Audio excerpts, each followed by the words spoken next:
Weekend nights, the city roars. Tune in loud, turn up some more. Cincinnati show, it's time to play. Sports with strawberry ice today. 5:30 sharp, don't be late. CTV, the sports awaits. Strawberry icy's on the mic, energy, it's pure delight. Every touchdown, every goal. Feel the pulse, it's in your soul. Cincinnati heartbeats strong. Strawberry ice will lead the throng. Every touchdown, every goal. Feel the pulse, it's in your soul. Cincinnati heartbeats strong. Strawberry ice will lead the throng. Feel the crowd, it's electric now. Shouting loud, they all know how. The CTV got what we crave. Sports with ice, it's waves and waves. Tigers strike and Bengals roar. Every game we want some more. Tune it in and feel the thrill. Strawberry ice, he's giving chills. 5:30 sharp, don't be late. CTV, the sports awaits. Strawberry ice, he's on the mic, energy, it's pure delight.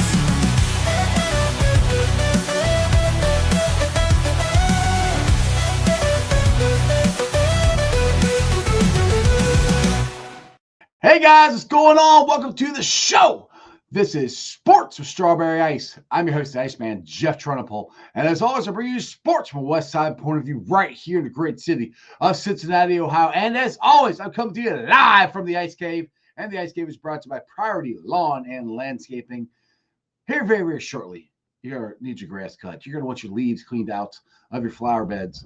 You're going to want some shrubbery planted. You're going to want a paver patio put in, a retaining wall. Anything landscape-wise, I need you to do me a favor.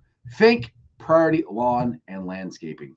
Don't just think it. Call them at 513-430-6114. That's 513-430-6114 and tell them ICE sent you. You can also contact them on Facebook. Make sure you like their page on Facebook. What's up to everybody in the chat? You guys are already blowing it up. I like a stranger in there. Ken's in there. Yes, Ken Bungles, yes. Paul Painter's in there. Tony Blazin, who day again. Rob's in there. Tebow, you're there. And you're not at work. Welcome. Yeah, Tony Blazin says, who day again, because if you guys missed it, I went live around lunchtime today. I just had to get that off my chest that they cannot trade Trey Henderson for a third-round pick, which there's still rumors that they might trade him for a third-round pick, and I'm going to lose my ever-loving mind if we give Trey Henderson away for a third-round pick. But news of the day, the Bengals did sign somebody. They resigned Tanner Hudson, to a one-year contract extension. So at least we have one more person in the room of the tight end. So you have the legend, Drew Sample, as Dale likes to say, and Tanner Hudson. Hopefully Gesicki will get signed. Hopefully we'll get this Trey Henderson thing figured out quickly. I don't know. But you know what? Let's just get to this. The man wrote an article about this, what we can get for Trey, compensations for Trey. He does a great job. He is John the Brain Sheeran. What's up, John? Oh, man. Yeah. So I come on, John the Brain Sheeran. You're like, hey. I mean, a lot of people here are mad about the Bengals. I just heard that Wes Miller is coming back for another season, so that's kind of where my mind is at the moment. So. Well, they owe him $10 million. That's probably a good reason why he's coming At back. this point, I don't care. You know, like just get rid of him. It might make me donate as an alum to just fire him, but dude, we can do a little Bearcat talk. I'm down for that. Let's not. That's all I wanted to say. I prefer never to speak about them outside of that. This season's been frustrating. I will put it that way. It's definitely been frustrating. All right, so let's get into this. I put the title of this Bengals Blueprint, fixing the roster for a Super Bowl run. And then you have an article that you handed out earlier today, basically Trey's compensation. What can we get for Trey? And like I said to start the show, I'm going to be pissed if we trade him for a third-round pick. I'll be I'll be mad because you're not getting the Trey Henderson in the third round. That just ain't happening. So, hey, what's your thoughts on who they might get? Unfortunately, that's not how NFL trades work. Yeah. Like, you're not going to find Joe Tooney in the 4th round of next year, but that's what the Chiefs were able to get because they just needed his contract off the books. A lot of these trades recently have been for that purpose of just kind of getting money off of the original team's salary cap, and the Bears ended up being a team that said, hey, you guys don't want, proven guards. Like, we'll just give up, day 3 picks so you don't have them on the salary cap for whatever cost that it was. So that's a lot about how some of these trades work. But with Trey, it's a different situation because obviously the team acquiring him is going to have to pay him something relative to market value, which clearly the Bengals have no interest in doing themselves. So that comes into the cost. We can get to that. We can get to the why here in a minute. But from what I heard from people kind of connected, the Bengals are expecting a compensation of like a strong day 2 package, whether that be like a second and a pick or something of that nature. Obviously, you can shoot for the stars and try to get a 1st round pick, preferably or ideally in like the later half of the 1st round. That's where those teams are probably going to be picking that are interested in him. But even still, you factor in the age of how old Trey Hendrickson is, the fact that you have to pay him, all those other variables. It's tough to expect that compensation, even if realistically, like you said, the best way to obviously replace his production is to just pick as early as possible in the draft. So I think the Bengals are going to be shooting for that 2nd round range, but some people I have talked to said that, hey, like it could be a 3rd and a player or an additional pick along with the high end being a 3rd round pick if it gets to that point. And that was kind of where my mind was last night when I was talking to a couple of people about this. And then when there was a report that came out earlier today by Jeff Ho of The Athletic, who said that, there's kind of, I'm paraphrasing a little bit, but it's kind of like a bidding war a little bit going on. There's a lot of interest regarding teams trying to trade for Trey Hendrickson. And the more teams that are interested in, the more the Bengals can potentially jack up the price. And I think that's where you get to where they want the price to be, which is if they're going to compromise and eventually trade him away, a 2nd round pick is going to be involved. And I think that's the best possible scenario that that Bengals fans can expect. The only way I think a 1st round pick does get involved here, like I mentioned in the article that you brought up, is if they do some type of a pick swap, which they did with Cordy Glenn a handful of years ago. They traded back, I think, 9 spots in the draft, which clearly didn't work out, but the Bengals have history in doing that. So say like the Chicago Bears with the 10th overall pick, they give that to the Bengals, and the Bengals give them the 17th overall pick, which is the equivalent value of a 2nd round pick. I think the Bengals is still want another pick coming back in return, and that would have to be like a day 3 pick. But that's the only way I think a 1st round pick is going to be involved in this. Yeah, I don't expect a 1st round pick. I'm not that delusional, but I think a 2nd round pick for sure. Now I know James Rapien put this out in an article he had yesterday that there were rumors that Atlanta might pick swap 15 for 17 plus their 2nd round pick. That would be, so we move up three spots and then we get an extra 2nd round pick. Those are the ones I'm kind of looking for. And if you can get, then if you get maybe an extra 3rd on top of that, that would be good. And I'm not really, people are on here sometimes are asking, well, maybe we should get a player swap along with that. I don't know.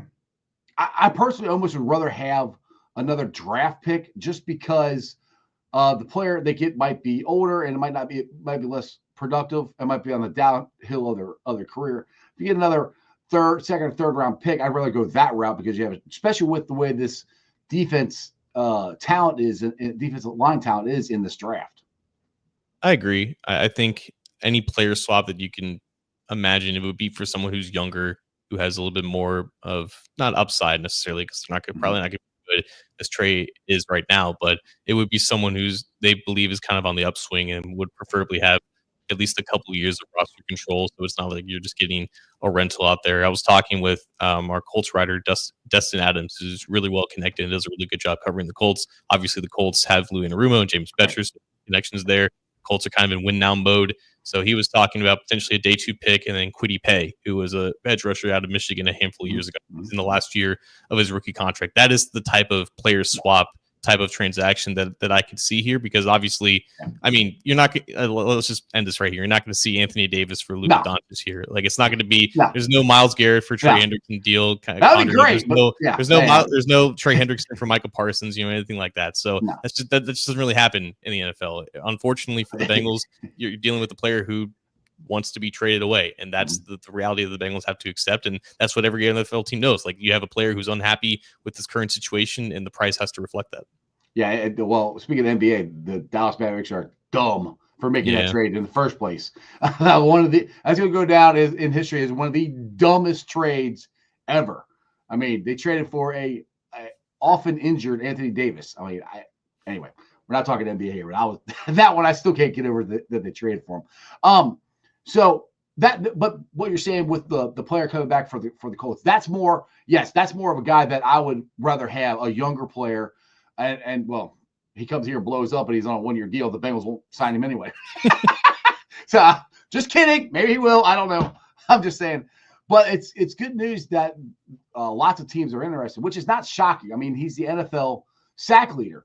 Now, you can break this down of who he got the sacks against, and you can also go, well, all he is a pass rusher. He doesn't really play the run, yada, yada, yada. So you can always break it down to if you're, trying to talk about of how he is not in the same echelon as Myles Garrett or Max Murphy, because those guys play both sides. But still, Trey Henderson is the best pass rusher in the NFL right now by the numbers. You can say whatever you want, but by the numbers, he's the best pass rusher in the NFL. So that should get a lot of interest.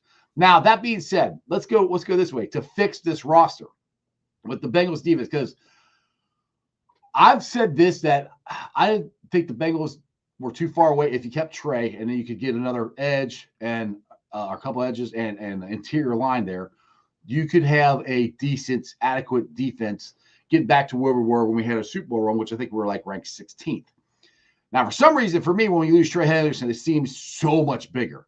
So in my opinion, they got to, if they're trading Trey, and I think it has to happen, I'm hoping this weekend before free agency starts, so they know that he's not going to be here, and they have his extra money to go heavy into free agency. Now, do you think they are going to be in the market for Sweat or any of these top, because there's not a whole lot of high-end edge free agents. There's only a couple of them that are really worth going to demand money. I mean, you got Bosa, you got Chase Young, who are injury, and they're kind of, on the backside of their career where they're not going to get as much money. But like Sweat and Ojulari, I think of the interior guy from Dallas, those guys are probably at the top of the list. Do you think the Bengals are going to try to go after those two, or are they going to go down lower? Really depends on how much they're commanding and how much that they can leverage. I don't think you're at a point yet where you can predict the Bengals offering out actual guarantees for these free agents. That's always going to be the sticking point. And this was an interesting conversation that was brought up by SD Palmy, who's a really good follower on Twitter. We talk quite a bit. We were talking about the 2021 free agency class and how that was unique. That off the air. It was unique because it was the year where the cap went down, reflective of COVID, right? There was less money to go around. So the Bengals ended up finding a lot of value signings that year. Mike Hilton, Trey Hendrickson was one of them, and ended up being a very, very good value signing for them. Larry Ogunjobi, who I think is often forgotten as part of that free agency class, Chidobe Awuzie, a lot of, you could say, bargain bin deals because the cap went down, so their leverage and their price points went down as well. The cap has gone exponentially up since then. It's gone up since last year. So I think it's going to be a bit harder now to find free agents who are willing to take Bengals type deals unless you have these elevated, inflated average annual values, if you will, because the structure is the same, right? It's going to be a decent signing bonus year one. It's going to be a roster bonus year one. All the real money happens in the first 12 months of the deal. And that's the practice and the business that the Bengals continue to operate and try to get by with. So the best players, I think, who will accept those types of deals, it's not going to be the Milt Williamses of the world. It's probably not going to be the Josh Sweats of the world. That's the tier that I would kind of expect. Levi Owenzurike of the Detroit Lions is the name that I would watch for. Chauncey Golston, the Dallas Cowboys, is the name that I would watch for. But it is going to be very similar to 2021 of rebuilding the defense line entirely, because you have to remember that year it was Sam Hubbard was the only homegrown talent that they had as a starter. They signed DJ Reader the year before, but he really only played in 2021 because he got hurt in 2020. And then they added, obviously, Ogunjobi, and they traded for BJ Hill right before that season and Trey Hendrickson. So they rebuilt that defensive line through the free agency. It's not a sustainable thing to do because those players are just so freaking expensive, and they just keep getting more and more expensive each year. It really helps when you can draft well there, but they clearly haven't, and that's where they are now. They're going to have to do the same thing 4 years later. Yeah, that's kind of, I said that kind of earlier today on my my lunchtime little rant thing is, yeah, we're basically back to square one to where we were before we signed Trey and Hilton and BJ Hill and Cheetah Bay and all these guys. And like, we did do it. And I had forgotten that you're right, that the salary cap did go down. So that makes me a little less confident that we can do it. Because I'm like, well, we did it before. I'm like, oh yeah, but I forgot about that. Now, one thing Paul has asked this, I think he asked it yesterday a couple times. He said, can someone please tell me why we have to trade Trey when he's under contract? Well, we don't have to trade him. You are correct. We don't have to trade him. But I'll let you give your thoughts too, John. In my opinion, having a guy who is disgruntled and pissed off because he didn't get his money and you're forcing him to stay here, probably not a good thing to have in your locker room.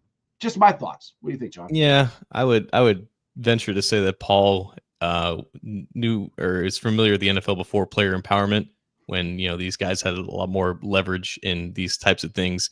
It's very rare, obviously, for players to hold out and just not play. Yeah. It might be what the Cleveland Browns had to deal with Myles Garrett, but I think if you're the Bengals with Trey Hendrickson, the whole reason why you granted this trade request is because he's been trying to get paid more for the past 2 years. He and his agent, I think, stupidly accepted a 1-year deal a couple of years ago, which is the only reason why he's under contract right now, why the Bengals can trade him away.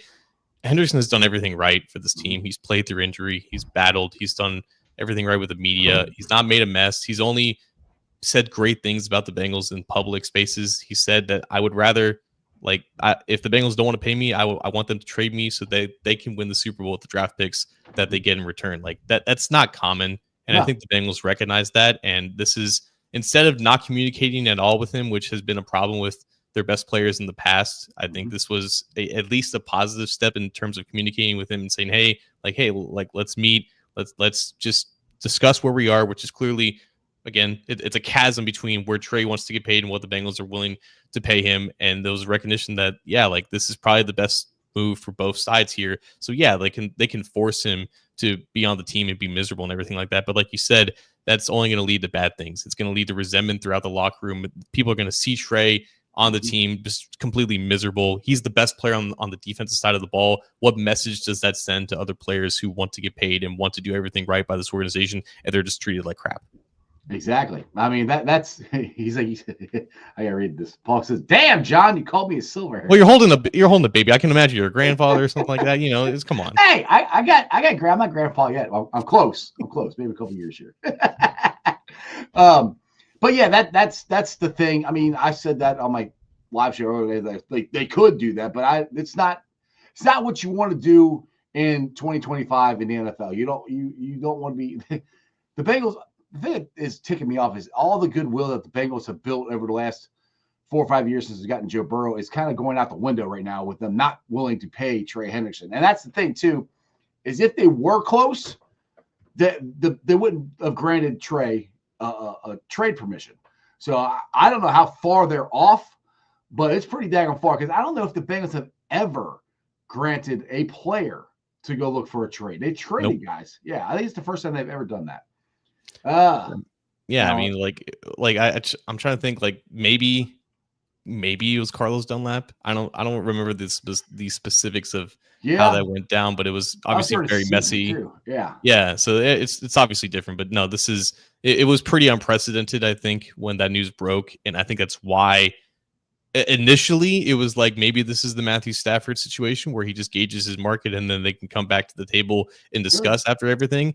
But the more information that we've learned, the more it seems like the reason why they granted him the request is because they intend on actually executing this trade. Yeah, that's what I think. I keep saying, maybe he could come back, but if, like I say, your information's right, which I have no reason to not believe it, that there's multiple teams interested in him, they're going to get something for him, but it's still going to be Trey Hendrickson. Dustin Kraut, thanks for the $2 super chat. Apathetic setting in for Burrow again. 5, 4, 3, 2, 1. Well, let's hope not. We'll see. We'll see what happens. All right. So let's dive into fixing this roster right now. We are talking about the defensive line there. We got Pratt still, who they still might trade him or release him. That linebacker room, you basically have Logan Wilson and a couple of first and second year players.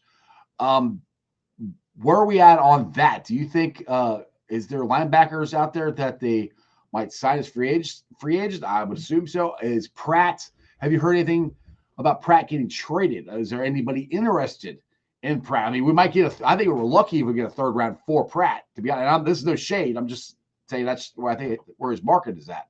What's your thoughts?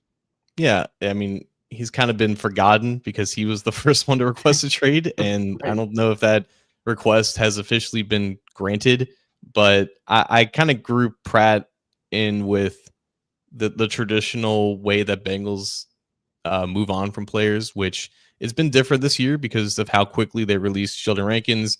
They released Alex Kappa before free agency. They were going to release Sam Hubbard, I think. Maybe they just did. Apparently they did release him, and then he retired or whatever as well. Right. So regardless, he was going to retire and not going to be on the team anyways. But all those moves, I think, came earlier than a lot of us expected because typically this team will go out and find a replacement for players that they know they want to move on from. This happened with Andy Dalton. He was released after Joe Burrow was drafted. Riley Reif was signed before Bobby Hart left town. Trey Waynes was signed before Drake Kirkpatrick left town. The list goes on and on of how they kind of handled this business. And frankly, it's not really good for the players to be released that late into the offseason, but this was different with how the Bengals kind of went ahead of their own schedule and got these guys off the books. It hasn't happened with Pratt yet, but we can all kind of assume that if he was requesting a trade, he kind of knows that his future is not in Cincinnati. He wants to keep that salary. So I would imagine that they would still be keeping the phone lines open to see what comes through, and they could entertain that. But I would imagine it's going to be something along the lines of they're going to find a veteran linebacker pretty early in free agency, sign him, and then release Pratt and allow him to test the market himself, which is probably not what I would do. I would try to see if I can get any type of day 3 pick for him, and I would be actively working those phone lines. But he seems like a player that they would release after finding his replacement, I think. Yeah, most likely. That's what I think they would do. And were you shocked as I was of how much money Kappa got? Yeah, a little bit. Yeah, he got $11 million. The only reason why I wasn't is because the team he signed with is now run by the GM who drafted him. Yeah. So it was spy tech with the Bucs. So I don't know if they just have more confidence in his medical than clearly I think a lot of us would, considering how he's played since he's gotten injured. But good for him, man. Yeah, it's great. I was just like, really? That one shocked me. All right, Keith. Ice John. If I know if we don't trade Trey, he could walk next year for little to nothing. But if you could trade that for a Super Bowl ring, would you? I mean, keeping Trey and making him play, is that what you're asking, Keith? I mean, I trade almost anything to win a freaking Super Bowl ring. Maybe kind of clarify. You got to clarify your comments there a little bit. I think you mean by keeping Trey. All right, so let's roll into cornerback room here. And like I said, I'm a little higher, I think, on the cornerback room than most people are. I'm not saying don't go get one. I mean, to me, you can always draft a cornerback and always sign a free agent. To me, obviously, defense line and linebackers are, I think, at a higher volume because what you get if you can get a consistent pressure on the quarterback, it makes your secondary that much better. And I'm a little less confident we're going to be able to do that now that we might trade Trey. But where are you at on the cornerback room? Do you like it? Don't like it? We need to add somebody, blow the whole thing up. What do you think? Nah, I think that room is mostly what it is. I don't think I foresee anything more than some type of like low cost veteran. I think there could be a situation where Benjamin Morrison falls in the draft. Now Golden can't resist. That's his guy from Notre Dame. But I think it's set up where they're just going to tell Al to just get the most out of it because that's 3 draft picks that you all made in the first 60 picks of the last 4 years. It's just one of the position groups where they're just going to expect immediate development with a new coordinator having eyes on him. And I think they still have confidence in Charles Burke, who is the cornerback's coach, who's one of the few that was retained on the defensive side of the ball. I think there was just a lot of bad scheme fits, I think, with what Lou was trying to do last year with bringing back Le'Veon Bell, and I think that it was an experiment that didn't work out with the entire secondary. So there's still talent there at that group with DJ Turner, Cam Taylor-Britt, Dax Hill if he comes back healthy, Josh Newton, DJ Ivy. It's a decent base to kind of work off and just see what you can get. I don't foresee any like big time investments though outside of a surprise like. Von Bell was not expected either. He was kind of late in the free agency in 2020. They weren't necessarily expected to add a safety at that juncture, but then that just came up and the price made sense and ended up being one of the better free agent signings in recent memory. So maybe something like that happens to cornerback, but I don't think it's a high priority going out the gates. How impressed were you with Josh Newton last year? Because when he stepped in for a 6th-round pick and just basically got thrown in, I was pretty impressed with the kid. I thought he did pretty darn good.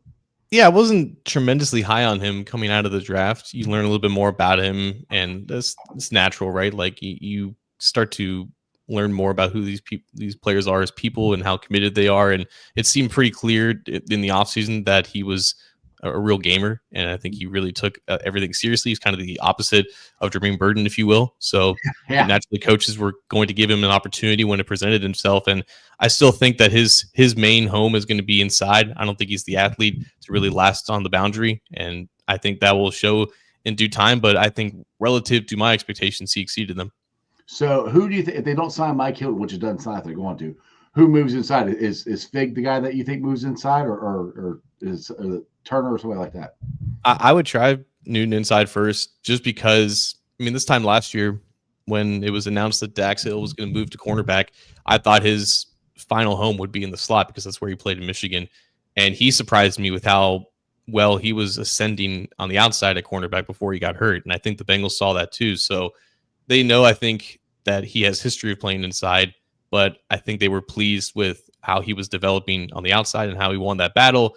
And he was coming along, and then unfortunately he got hurt really early in the season. So if it were me, I would keep Dax on the outside where he was developing, where he's got actual NFL reps, and see if he can just keep that up, knowing that you have a guy in Newton who I think just his profile just screams as a Mike Hilton replacement. Yeah, everybody keeps talking about Dax moving back inside, but I'm like, he looks so good on the outside. And I'm like, if he can come back fully healthy from that ACL, that if he like, I was kind of excited about the corners at training camp last year. I thought Cam Taylor-Britt was going to take a step. I thought it would be a step forward, not a step backwards. But I think Cam started playing better at the end of the season. But Dax looked, I was very impressed with Dax at the outside corner. So if you got him on the outside, on the Cam on the other side, and then Fig on the inside, that sounds good. Then you still got DJ Turner and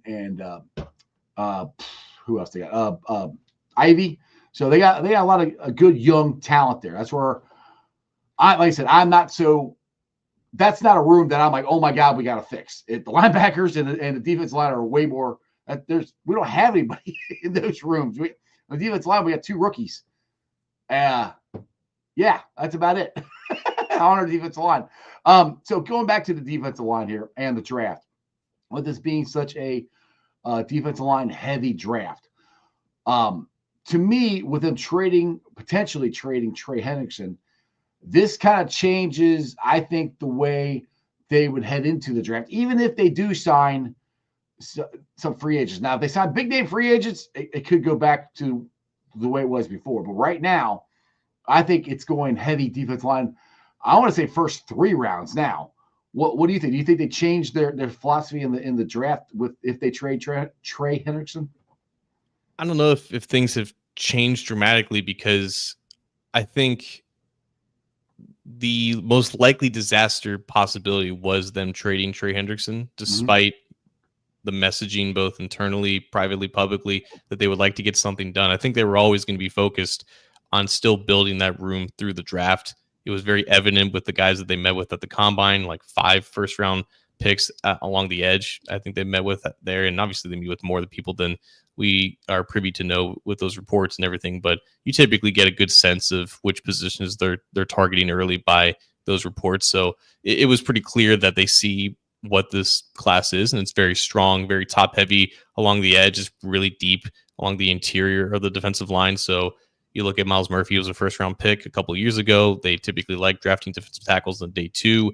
would not shock me or anyone else if that's the same route that they went with this year. And obviously depends on who's actually there when the draft comes around. But yeah, as of now, they have 3 top 80 picks.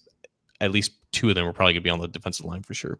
Now, see, I say that because I was thinking this, because the guard, because we needed guards, and I was hoping that they signed at least 1, maybe 2 in free agency. And I kept looking at it like this: if they signed 1, and then one of these, I don't want to say top guys, but somebody who one of the better, more talented guys at guard or tackle that they can move the guard happened to be there at 17, that they might take a chance on them because they have Trey, and because they could try to get defensive linemen in the second round.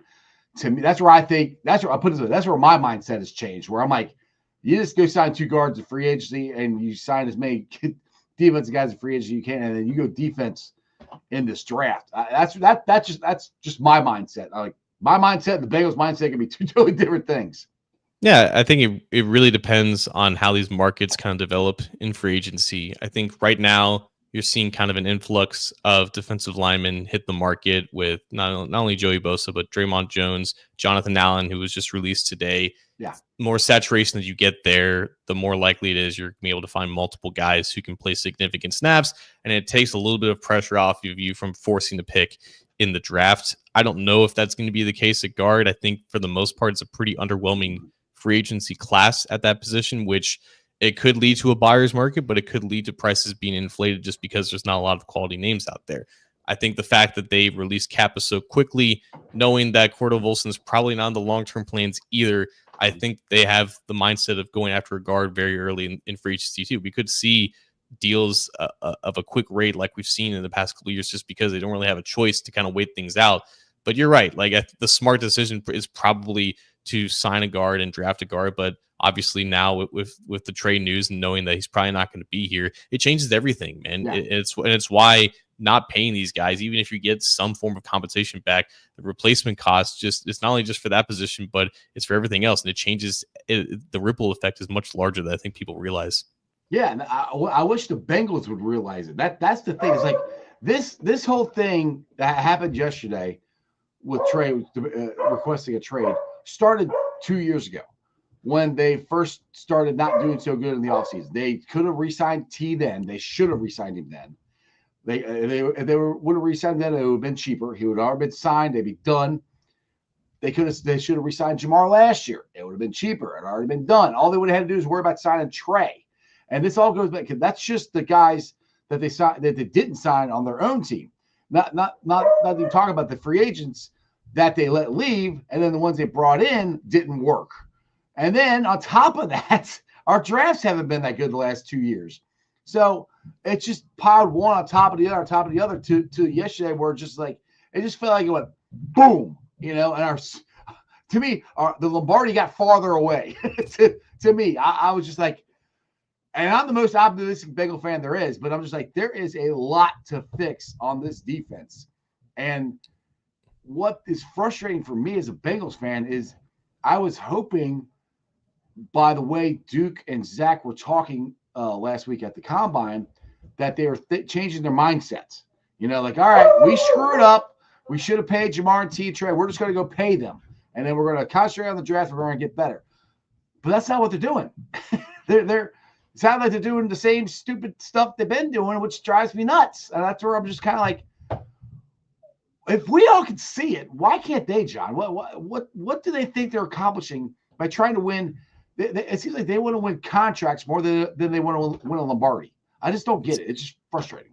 It's always been the case. And if they feel like they give one player leeway, they set a bad precedent where every player gets leeway. Obviously, not every player is Joe Burrow. Not everyone's going to command that kind of leverage, and they knew that. They knew that they didn't have a choice. And even for a decision that was as obvious as that, it went to the final 2 minutes of the offseason. It should have taken that long. It shouldn't take this long to get T. Higgins signed. It shouldn't have taken this long to get Jamar Chase signed. They probably should have gotten Trey Hendrickson done before Max Crosby got signed, which probably had implications, right? So the more that they wait, and it's not like they want to wait. It's because they just dig in and they don't move off of their price. It's never about a lack of resources. It's never about a lack of people on staff. It's about them not realizing that these guys are worth more than the price tags that they put on there. And man, I think that with T, he was already going to be kind of an anomaly if they get him signed, because he's not a Pro Bowler. He's not the type of player that they pay at market value. It's typically a very exclusive club. But I think now at this point, knowing that they want to get Trey out of there, that they prioritize both Jamar and T over him. If they don't get something done with T, man, that seems like that seems like you're throwing gasoline over just a fire. And the thing is, you're irritating, you're pissing your fan base off. Like, you're paying customers.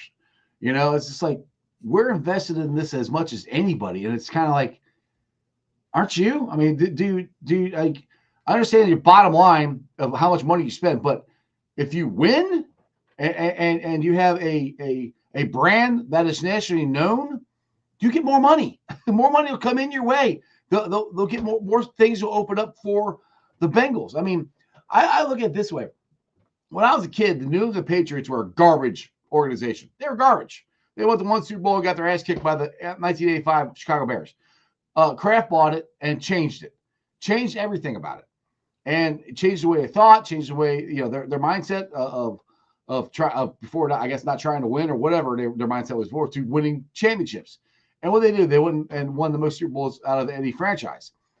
That's where I felt like, not the Bengals are changing that much, but they were at least putting their best foot forward to try to win a Lombardi.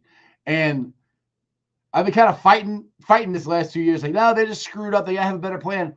I don't know if they have a better plan, because they're doing the same stuff. And it's like, I don't want to, it just drives me nuts, John. It's like, why can't they see this? Why do they value their players not as high as everybody else? I'm like, they've been in the NFL. Katie Blackburn grew up in the NFL.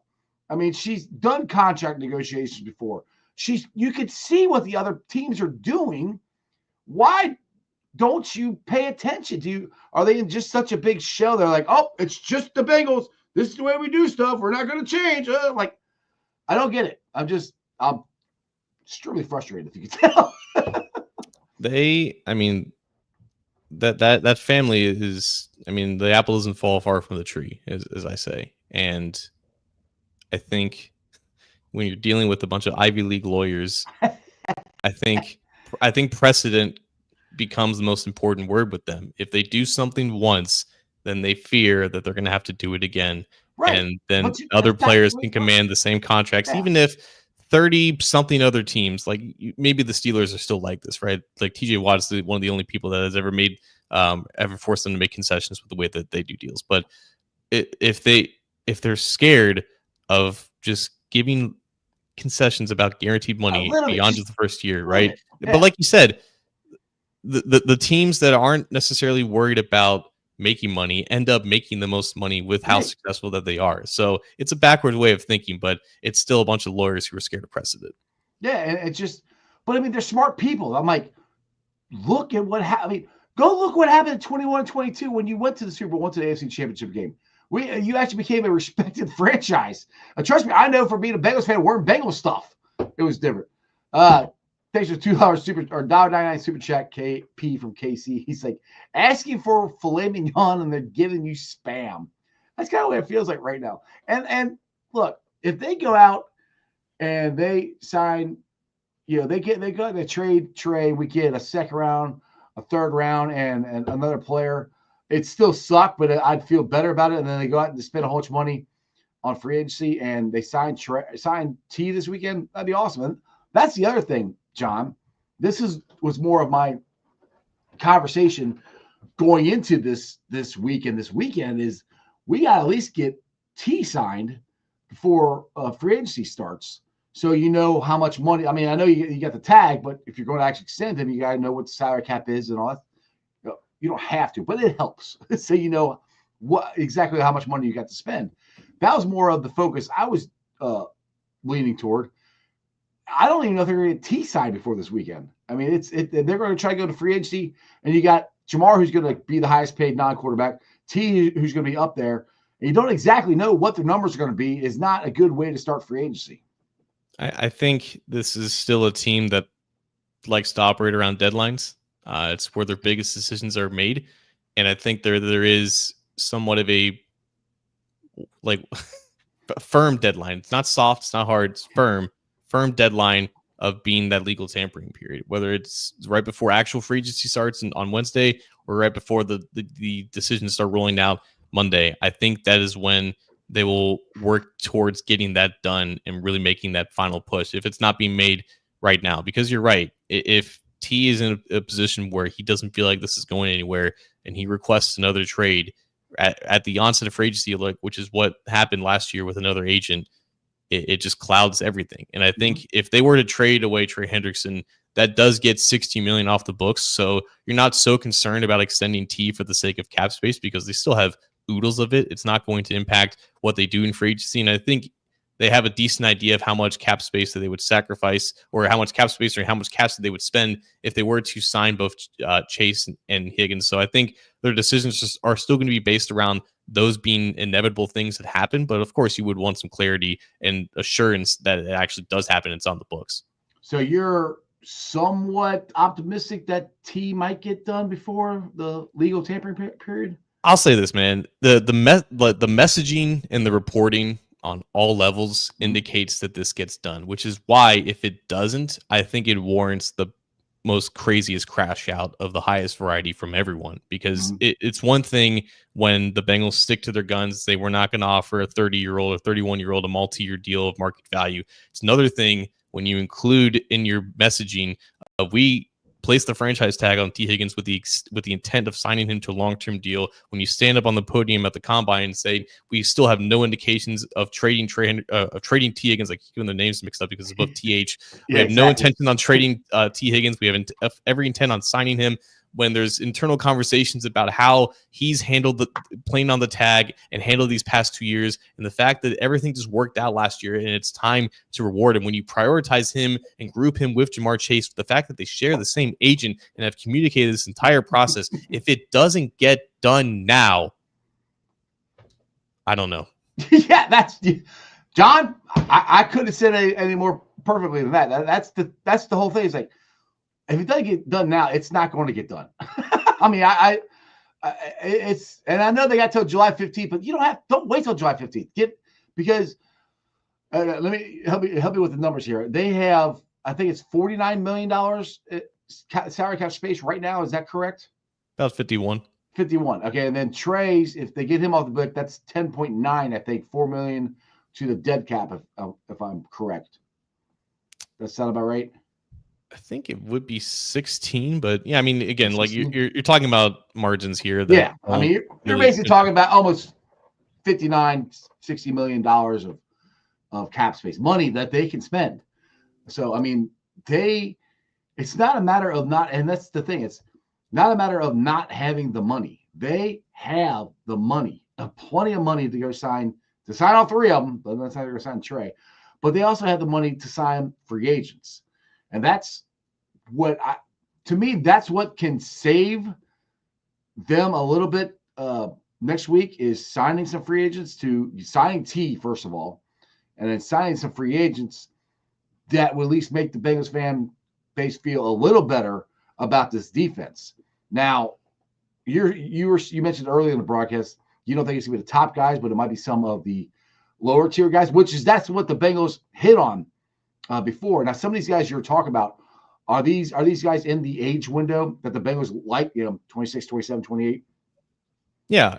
I think in general, you're talking about an emphasis on quantity, because it's still a numbers game in terms of roster size too. They're at about 60 right now. Right as of this moment, they have 6 draft picks. So there's that's 24 roster spots open. About 10 or 12 college free agents come into the play. So you're talking about still, in terms of veteran free agents, close to 10 total. And I don't think there's going to be very many more from their own team that's coming back. I think that list is not quite done yet, but it's pretty dried up. So you're talking at least like 8 external additions coming through here, and a lot of them are going to have to play a decent amount. So you're going to have to spend the money. My messaging for the past month and a half has been, even if you don't think it's the smartest thing in the world to extend both T. Higgins and Trey Hendrickson, it's a much more prudent investment to invest in the guys as you know, rather than risks who could be a Sheldon Rankins. He could obviously be a DJ Reader, but he could very well be a Trey Waynes or a Sheldon Rankins, excuse me. They always end up spending around the same amount of cash every single year and spending up to whatever their, arbitrary limit in terms of the salary cap. That's not going to change this year either. They're going to spend money. The worry should be who they spend it on. Right. And that's what I've said the last 2 years about the free agency. It's not that they've spent money. We always want them to spend more money, but it's on who they spent the money on. The guys they spent the money on hasn't worked. That's been the problem with just free agency in general the last 2 years. KP from KC, appreciate the $9.99 super chat. He said they're doing all this while asking for a new stadium, which they're not asking for a new stadium. They're going to get upgrades. But yeah, and that's the thing. It's like, John, I don't know how old you were in 96, but I was in my 20s back then, and I remember the whole. God damn. Yeah, I'll be 50. I'll be 50 in April, dude. I'm an old dude. I remember what the river used to look like. I remember the whole debate of the stadium because he was threatening to move to Baltimore. This is before the Ravens were even there, and the Browns moved there, and how big that was, and the Reds and the Bengals both promised to get a new stadium. We're going to be winners, and neither one of them were the Reds still haven't won anything in forever. The Bengals technically haven't won anything either, but they've been in the playoffs more than the Reds have. And the Bengals did start winning till changing stuff to 2003 when Marvin got here. That was a big contentious thing. My brother still is mad at him. He will not vote for anything for the stadium. He doesn't want any of his money going toward the stadium. And I know there's still people like that. So and that's the thing. It's like, again, what are the Bengals thinking? If you keep pissing off your fan base, the people who help pay for your stadium, buying tickets, buying the merchandise, buying all this crap I got in the ice cave, all this is spending our money on this, and you're unwilling to keep and spend money on your best players. It's almost a slap in the face to Bengals fans going, are we just supposed to go, okay, here, take my money. We got to, you let our best players go again. That's fine. Just take it. Like, no, eventually it's going to be where the fans fight back again and they don't start showing up to the stadium. My grandpa was an original season ticket holder at the old Nippert Stadium when they first started. And one of his sons, who's my uncle, he still hates the Bengals for the stadium deal, right? I mean, it's well known. Like it reverberates to this day. It's just one of those things where you look back and you kind of put everything together and think like, yeah, this would have seemed pretty obvious in real time, recognizing how things were going down this path. But when you are living it out in real time, you still kind of think of ways of like how they can kind of get around it. But yeah, with the team kind of devolving the way that it is, the fact that they don't evolve themselves and all this kind of coming to a head, there's a non-zero chance that it ends up getting to that point. There's obviously some things that they can do in the interim. Like they have these option windows that they can start executing in the summer. And I don't think it's ever really going to get to that point because I think the Bengals leverage the passion that their fan base has. It's not like you're in LA with a city that doesn't care about football. This team has not really given much of its fans any reason to really believe that anything is actually going to happen. And yet the stadium is still packed because like there's that passion for it. There's that belief that there's the actual just, I don't want to say passion again, but like the fan base is strong in Cincinnati, and it's always been that way. And I think the Bengals leverage that as ways to be like, hey, we don't really have to change because the fans are always here. So it's up to you guys to actually institute that change and kind of put your foot down. Yeah, and I think they did for the most part at the ends of right before Marvin got here and at the end of Marvin's tenure. And the thing that the problem is, what's always going to give us hope is Jackpot Joey. We got him on our team. We always got a shot to win. But and the thing that I'll just say this, and people keep saying this.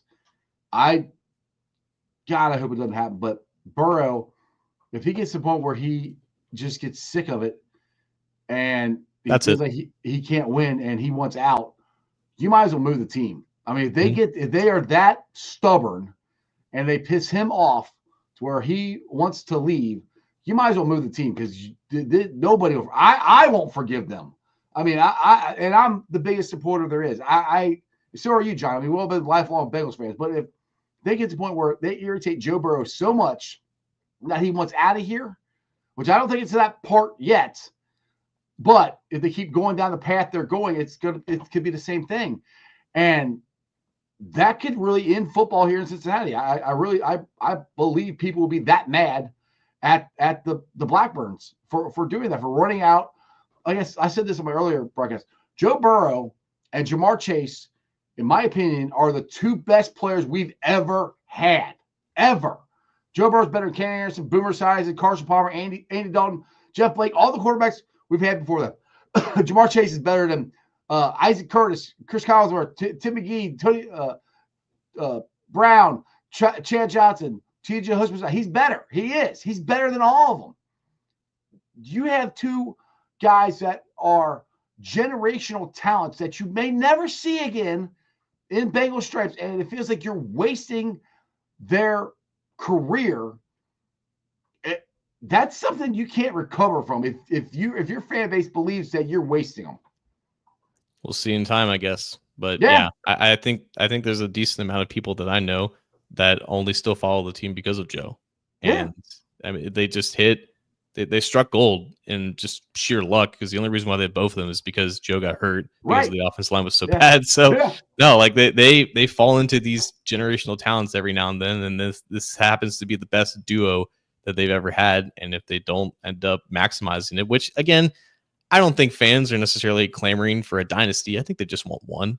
Like, can they just luck into one? I think that would be enough. But that's what kills me. We could win more than one. No, I know. That's what drives me. I mean, people are like, I just want one before I die. I'm like, I do too. But I'm like, damn it. When you got this team or these players, like I keep saying, the Chiefs went to 7 AFC Championship games. They've won 3 Super Bowls. And they're not more talented. But Patrick Mahomes is not more talented than Joe Burrow. Travis Kelce is not more talented than Jamar Chase. They're on the same levels, like they're not. And like, there's no reason that we shouldn't be up there with them. The only reason we're not as well. 2 years ago, Joe got hurt, and then this past year, it's the last 2 years of coming together and just of not accomplishing anything over the last 2 years for these off seasons.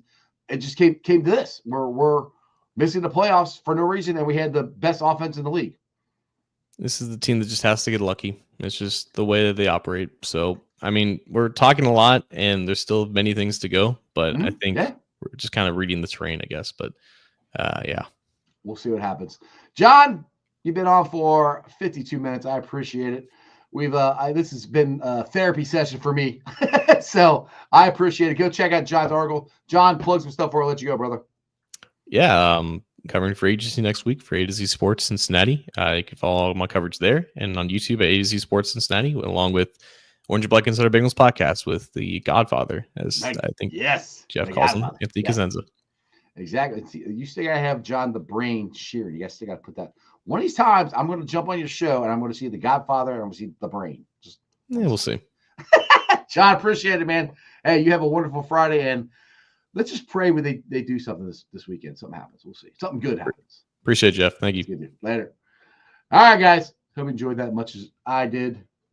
Like I said, this has kind of been a therapy session for me. What are you doing? My dog Burrow is walking around here and carrying stuff. Stop. Don't touch that. That's what I was pointing at while John was talking. I'm like, don't touch that. Anyway, my thanks to John for joining. Like I said, I am usually positive, but it's kind of hard right now. It is very hard. I didn't think them potentially trading Trey Henderson would send me down this dark path, but it has, and it's bringing up all the stuff that I've been fighting against. Like, no, the Bengals don't do that. No, they're not wasting Joe Burrow's Super Bowl. No, but if they don't get this right, which they haven't got it right in the last 2 years. They should have signed like I said 2 years ago. They should have signed Jamar last year. That way they would only have to worry about Trey. That's where and letting Jesse Bates go, that was the beginning of where we are now. Because in hindsight, they could have signed Jesse Bates and they could have signed Orlando Brown. They could have fit them both under the cap. They could have done it. Should have done it. And then bringing in Nick Scott didn't work. You let DJ Reader go. You brought in Sheeran Rank. The list goes on and on. I could just keep going through guys that they let go and they tried to replace them with somebody else. You cannot keep letting talented players leave your building. You can't, especially when you don't draft well, and they have not drafted well.